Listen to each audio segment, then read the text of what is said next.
ও finally সমুদ্রের ধারে, ভাবতে পারছো কি মজাটাই না হচ্ছে।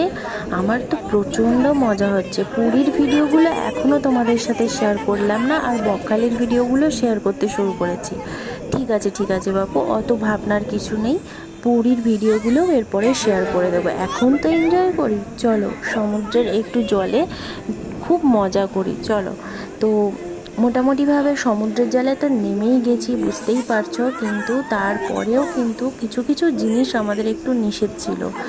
যেহেতু বাড়িতে ফিরে আসবো, তো সেই জন্য ওরা বলেছিল, বাড়ি থেকে বলেছিল যে যেন জলের মধ্যে বেশি না যাওয়া হয়। তাই খুব জলের মধ্যে যেতে পারিনি, ওই বাইরে থেকে একটু ট্রাই করেছি। তো খুব এনজয় করেছি, খুব ভালো লেগেছে। আর আরও অনেক মজা রয়েছে তোমাদের সাথে ভাগ করে নেব বলে সেই ভিডিওগুলোও কিন্তু রেখে দিয়েছি, একটা একটা করে তোমাদের সাথে শেয়ার করব এই মুহূর্তটাকে।